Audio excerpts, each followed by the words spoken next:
The Freedom Convoy in Canada is all but over, but the tyranny marches on. And the truckers in the United States have decided on their own convoy. And the Biden administration, as usual, makes bad decisions and overreacts. This is Gene, and you're listening to Dumbasses Talking Politics. Hey, this is Gene. Welcome back to Dumbasses Talking Politics. All right, so let's take a look. I'm watching the show Yellowstone. It's on, I don't know if it's on Amazon. I don't know where they get it from, but it's a really good show. I want some cowboy boots. So Josie always wanted cowboy boots. So we got this place called the Boot Barn right down the street from us. And both Josie and I have decided we're going to get cowboy boots. Now, I'm not going to buy like the expensive cowboy boots like the Lucchese's, ostrich skin, or El Dorado or anything like that. I'm figuring I'm going to go buy, they've got a pair of cowboy boots with American flag written into the neck and embroidered into the neck for like $100. I thought that's perfect. But I got to get out of California because apparently I've got more Western in me than I thought I did. All right, so let's get to the news. The Freedom Convoy in Canada. Well, let's get to the latest. It is over, apparently. Justin Trudeau, today, right as we speak, 4 minutes from when I'm saying these words, has said that the convoy is over in Ottawa, and he has revoked the Emergencies Act.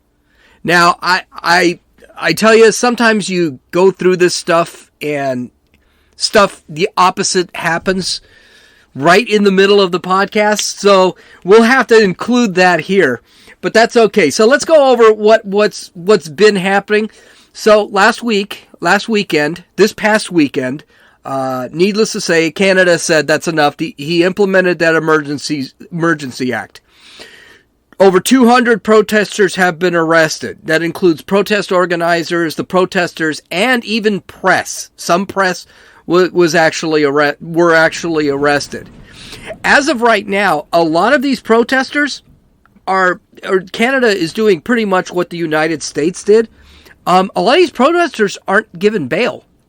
So they're still in jail.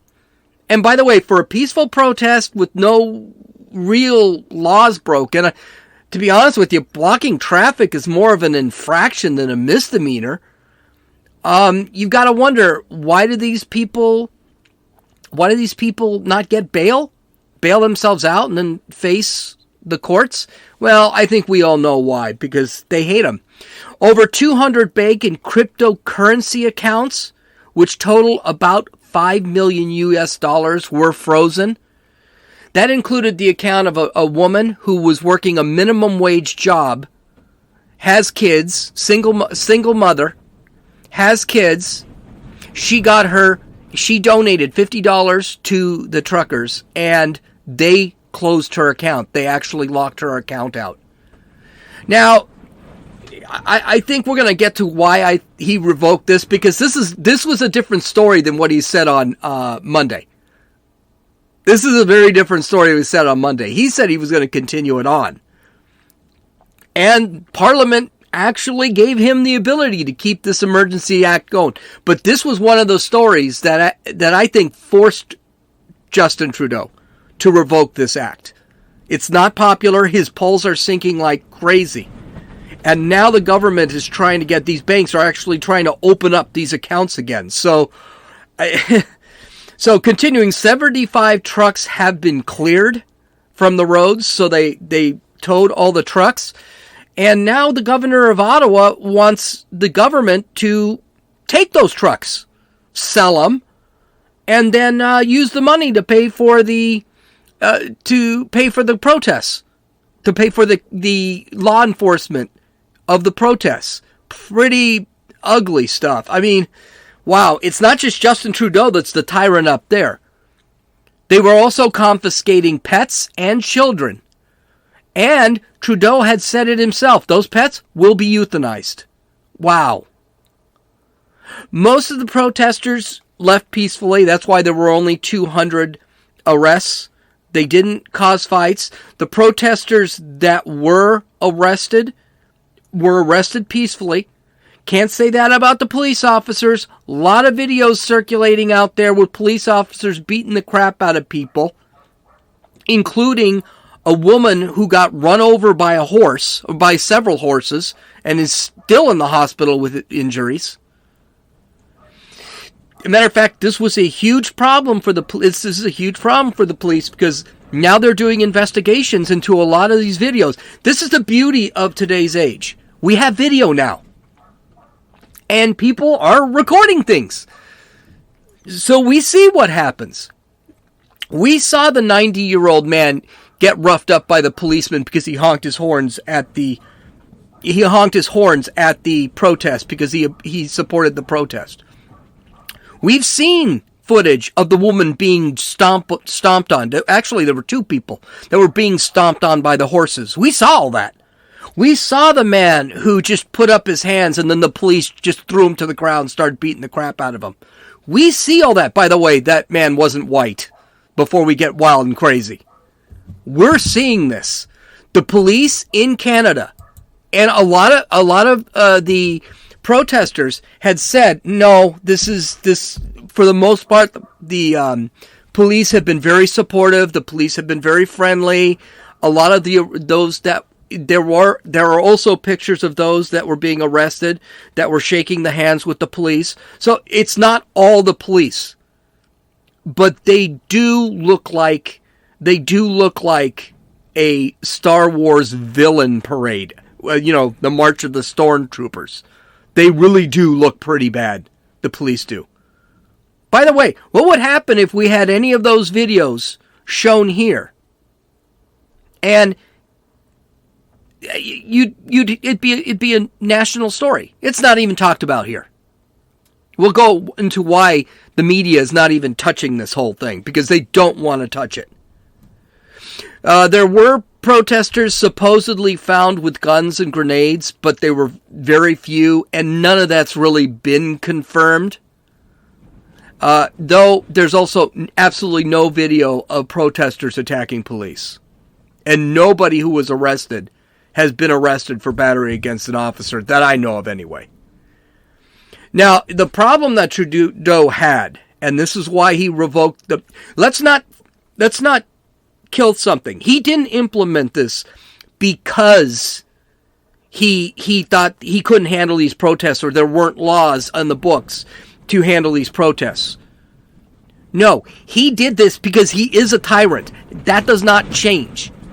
The only reason he revoked the Emergency Act is because his popularity is going absolutely down into the toilet. He might be below Joe Biden, whose, by the way, national average poll numbers have gone down again. I don't know how where they're even the media is asking, where's this guy's floor? Because this guy keeps going down and down and down, and he's going down hard. But Trudeau was getting far less popular, and that's one of the reasons why he got rid of this. He just said Monday, and we're going to get to it. He just said Monday, we're going to keep it going, and we're going to keep hunting for people. They had one of the police chiefs sit there and say, yeah, we've got clearance to go hunt for people. And we're going to take away their money. We're going to lock out their money. We're going to arrest them. We're going to cite them. I mean, wow, this is pretty authoritarian, heavy stuff for something just a couple miles above this country. Just something for a neighboring country. By the way, Australia and New Zealand are doing this too, and we're not even paying attention to it. Australia and New Zealand have been doing this for months, and we never talk about it. Well, you could see it. A Canadian Civil Liberties Organization, which is like our ACLU, they filed a lawsuit on Trudeau implementing the War Powers Act. Now, it's got a pretty good shot. Well, I don't know if it's got a pretty good shot now that it's revoked, but the reason they said that this needed to be revoked, that it should have never been enacted, one, most of this is local law enforcement. It's a problem in Ottawa. It's not a problem for the entire country. Two, the country was never under threat. The Canadians didn't want to overthrow the government. They wanted the government to stop putting them in masks, stop making them take shots, let them do their jobs, because they were allowed to do their jobs for 2 years before they decided to change the narrative or change the law and say, well, truckers were essential for 2 years, but they're not essential anymore. They need to get shots. That's what 90% of the truckers were already vaccinated. So it wasn't really even that big of a deal. It's that. So they're sitting back and saying there's a lot of reasons to get rid of this law, and Justin Trudeau does not have any reason to keep it. And it's absolutely correct. The European leaders are also condemning this stuff. Boris Johnson of England said this is totalitarian. This is communism. One leader over there, I can't remember his name, one leader over in Europe actually said this is communism. This is what communism does. So Trudeau's not real popular in Europe. And by the way, he wasn't popular in Europe before. The Europeans never liked Trudeau. Especially the French. The French think that French Canadian, which is what Trudeau is like fake French. So they really can't stand him. And the United States has not only not said anything about this, you may notice that, but this whole thing started because Joe Biden told Trudeau he needed to get a hold of this and he needed to use all the power of his government to stop this. And that's what Trudeau did. On Twitter, even Twitter is just ripping on Trudeau. There is a hashtag pound blackface Hitler was trending on Twitter for a few hours on Monday. And finally, now it is attacking him on both sides. Both the liberals and most of the liberals and the conservatives in Parliament think that Trudeau should resign. When you can't even get confirmation from your own party that what you're doing is correct, you've got a huge problem. Now, don't get me wrong and let me make myself clear. Trudeau revoked this act not because the liberals in his party disliked the act. The reality is they didn't. They liked it enough to vote for it. And I believe it was something like 135 to 60. And most of those 135 were liberals.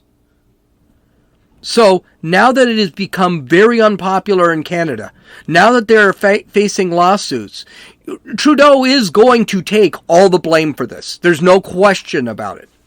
Trudeau is going to take most of the blame for this. But the reality is the Parliament didn't help at all either. The Parliament was all in on it.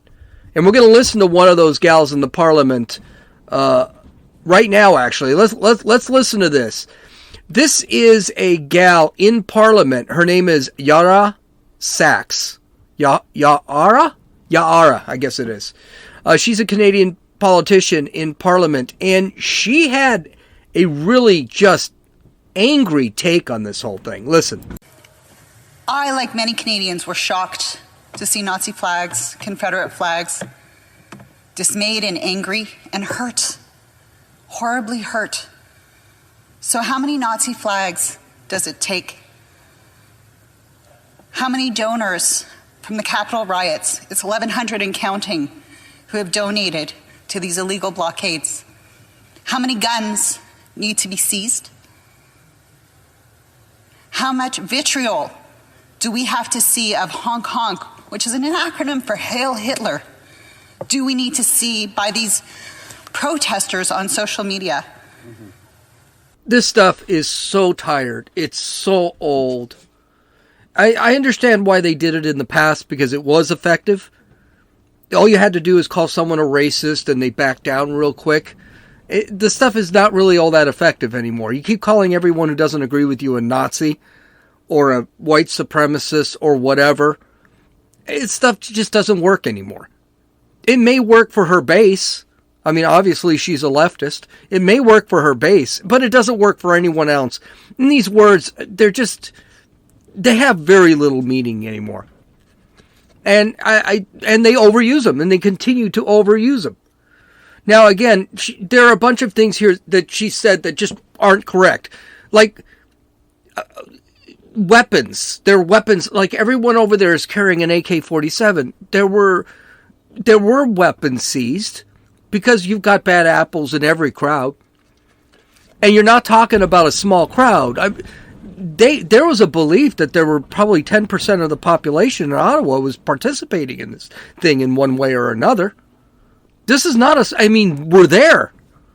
Don't forget, Ottawa is only a very small city. No one was hurt or killed. It was a completely nonviolent protest. I mean, unlike summer of 2020 when they were burning down buildings and tearing down statues and killing people, that didn't happen. None of that happened. If it was going to happen, trust me, we'd see it. And there were no Confederate flags. Why would they have Confederate flags in Canada? That's a U.S. thing. That's a southern part of the U.S. thing. Probably the furthest from Canada you can get in the United States. And there was one Nazi flag. Again, you got a few bad apples. But the truckers kicked those guys out of the protest, off the protest. They were even caught on camera saying, hey, you're not helping here. This doesn't help us. Get out of here. They basically threatened the two until they got out. They left with their Nazi flag. But again, if there were so many Nazi flags and so many Confederate flags, don't you think the mainstream media might be playing them over and over again? Or even the Canadian media play all these guys carrying Confederate flags and Nazi flags? Of course not. They can't do it. Not to mention, if you watched anything but CNN, you watched anything but MSNBC, you watched something other than CNN or MSNBC, you'd see these truckers were interviewed. And it is a diverse group of people. Some are black, some are white. There were Iranians interviewed. There were Indians interviewed. They're all out there. It's not just a bunch of white people. It's just not true. And by the way, even if there were Nazi flags flying everywhere, there were Confederate flags flying everywhere. And these were all white supremacists. This broad wouldn't get hurt. She's not hurt. She's not sad. She doesn't care. Why should she? This is a reason for her. She uses this to get power. And it worked. They had to implement the Emergencies Act. Or they didn't have to. They decided to implement the Emergencies Act. By the way, she's an idiot too. Heil Hitler is not the same as Hail Hitler. It isn't Hail Hitler, it's Heil. Heil in German means unhurt, undamaged, unimpaired. It doesn't mean hail. And honk honk is not an acronym. An acronym is when you condense a statement into a couple of letters. That's an acronym. USA is an acronym for United States of America.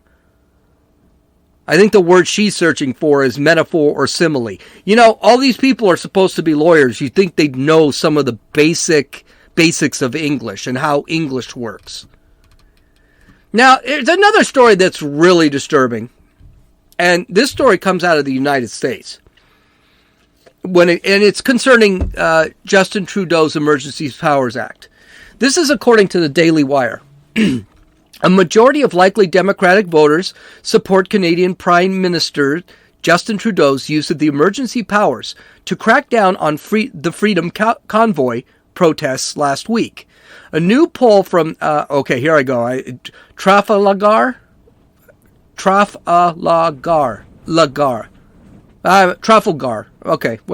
group and convention of states' actions, and provided exclusively to the Daily Wire, shows that 55% of likely general election voters disapprove of Trudeau's handling of protesters.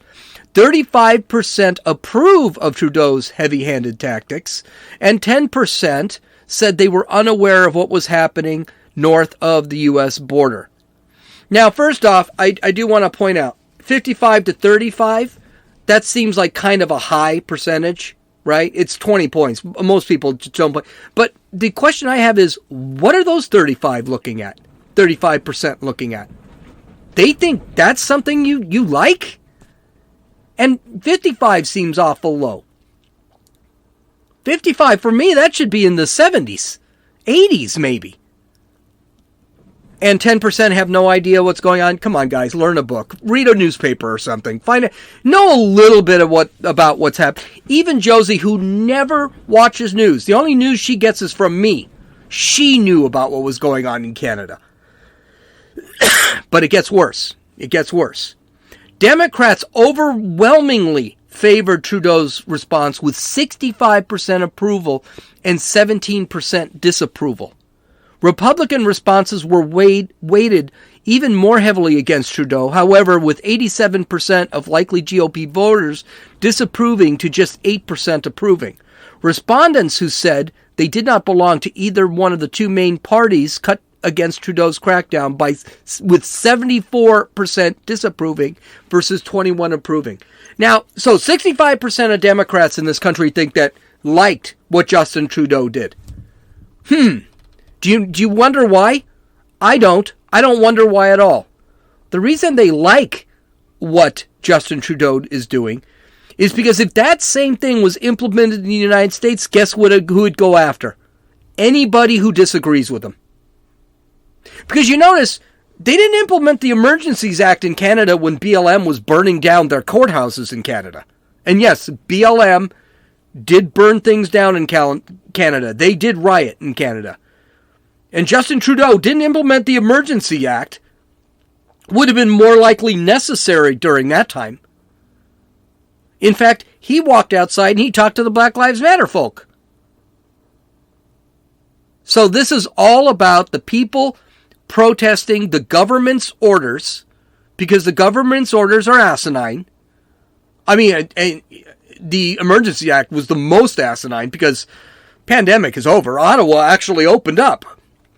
They don't have mask mandates or require vax passports anymore. So, not sure what they were actually arresting these people for. But it just shows you that these guys are there to attack whoever disagrees with them. And they're in for it because they know no one's going to touch me. I'm a pure left-winger, or I'm a Democrat. I didn't like Trump. I didn't vote for Trump, blah, blah, blah. They're never going to face any of this stuff. Until they do. Because the reality is leftist policies and cancel culture, all this stuff, it does hit everybody in the end. Because no one is perfect. Okay, so the United States has decided that it's time to kick Biden in the butt and start their own convoy. Convoy is supposed to start on the 25th, I believe it is. And they are supposed to travel across country and meet up on March 1st in Washington, D.C. Now, why is March 1st significant? March 1st is significant because that's Biden's State of the Union address, which, as usual, is 3 months late. Now, Biden isn't being the little bitch that Trudeau is. He's not running into his basement and hiding out, but he is definitely overreacting. What the Capitol Police are doing is they're putting up a fence all around the Capitol again in anticipation for this convoy. So, for the people, by the people, that stuff doesn't wash in the United States anymore, apparently. Well, the Capitol Police released a statement on Friday. Quote, the United States Capitol Police and the United States Secret Service have been closely working together to plan for the upcoming State of the Union. Law enforcement agencies across the national capital region are aware of the plans for a series of truck convoys arriving in Washington, D.C. around the time of the State of the Union.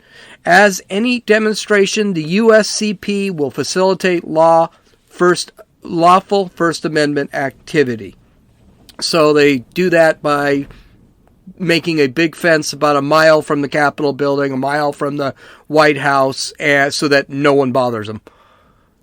And, this is probably going to be horribly exaggerated, because the last time they talked about this truckers convoy, they thought they were going to block the Super Bowl, the traffic for the Super Bowl. That never happened. As a matter of fact, Los Angeles had the traffic the trucker convoy did not need to block any access to the Super Bowl. Los Angeles traffic would have done that for them, because we've got such crappy transportation in California. So, remember I talked about this in the last story today. Remember I talked about a 26-year-old child molester that he molested when he was a week from turning 18? He molested a 10-year-old girl. And when he was arrested, he said he was transgender. Then he got convicted and was sentenced as a juvenile, even though he was 18 technically. He was sentenced as a juvenile and incarcerated in a female juvenile facility. Do you remember that story? Remember I told you we'd be talking about this again? Well, we are. His name, by the way, is James Tubbs. He goes by Hannah, but he's James as far as I'm concerned. This guy was a man the entire time. He was a man when he got arrested. He decided to call himself a woman because he didn't want to have the pleasantries of a male prison when you molested a child. So that's really what it comes down to. He was sentenced to only 2 years. And that's not what's so bad about this whole story. He knew he was going to get a light jail sentence. Thought he may even get off. And laughed about it. He was talking to his father in jail. They had those phones. Now, this is what I understand. If you're in jail, you don't want this stuff actually being released. You never say anything unless it's to your lawyer because they record it. So if you end up in jail and you're talking to someone other than your lawyer, don't admit that you killed the person on the jailhouse phone, because that's not a good thing. So the conversation went like this. So Tubbs said this: I'm going to plead guilty. They're going to stick me on probation and it's going to be dropped. It's going to be done. I won't have to register, won't have to do nothing. Then his father asks, what, you won't have to register? Tubbs replies, I won't have to do none of that. Sounds like a bright guy, huh? Father then asks, so what are you going to do? What are they going to do to you then? And Tubbs laughs and says nothing. Well, this tape did get out to the public. It was released. And, well, Los Angeles District Attorney George Gascon, one of those George Soros attorneys out there, he's facing a new recall drive. Again, he's facing that. Now, last year, you may remember, he did beat a recall election in February of last year. That doesn't mean they can't keep trying, and that's what they're doing.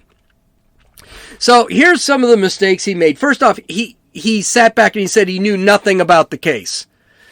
And then some emails were released where not only did he know about the case, so did all of his leadership know about the case. But they went through it anyway. So you heard this in a statement he made last week. Well, we didn't really know, this was just a mistake. No, they all knew. They all knew, and they all agreed to it. A Los Angeles Deputy District Attorney by the name of John Hatami went on America Reports on Fox News and said, I've seen the emails that show that George Gascon and his chain of command knew about those jail calls well before Bill Mulgwin published them.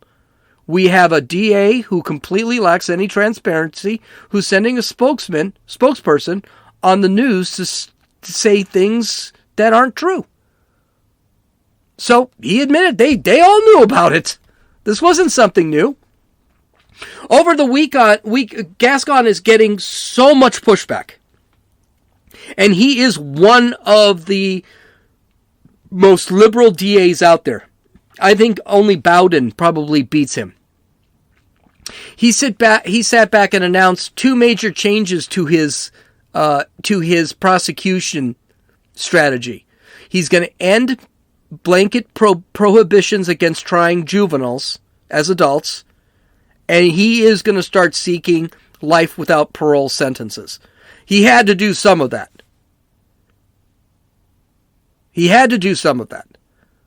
It's not going to help, but he had to do it. So the recall effort last year, like I said, failed. It's come to light this year. I've already signed a petition. It requires, I think, 600,000 signatures by July in order for this thing to go to a recall election.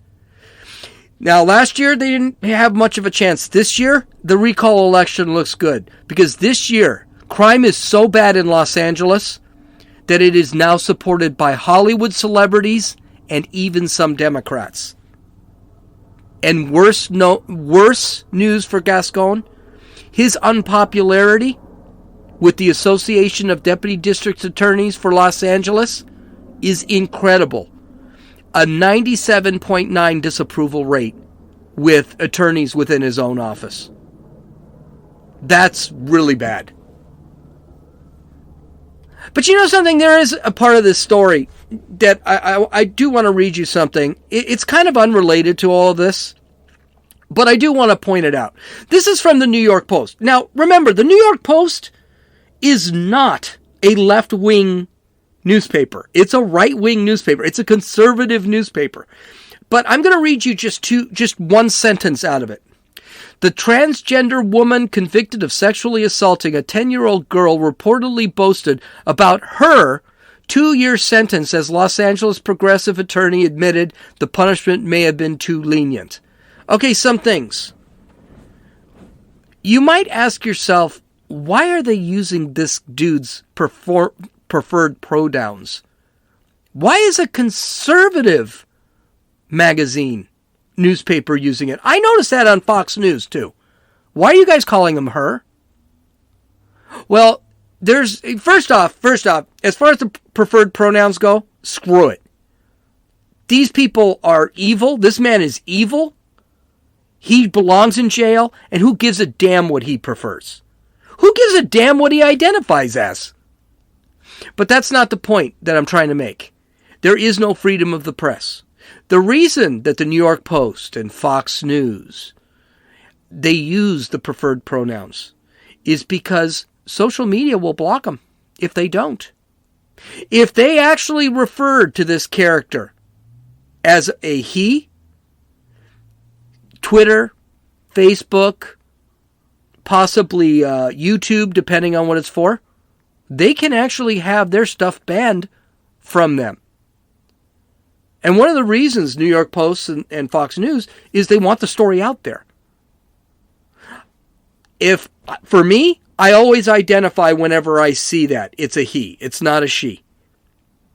But it's sad that even our conservative newspapers who don't believe in any of this crap still have to follow by rules set by other companies.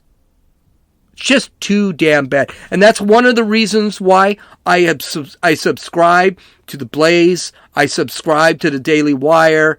I subscribe to OAN and Washington Examiner. There's a reason I subscribe to those things, because our media, conservative media, needs to keep moving. It's getting harder and harder for them to do so. Okay. Visit my website at dumbassestalkingpolitics.com. We'll talk to you tomorrow. And I've got some good things for you tomorrow and a great Friday dumb stuff. This is Gene, and you've listened to Dumbasses Talking Politics.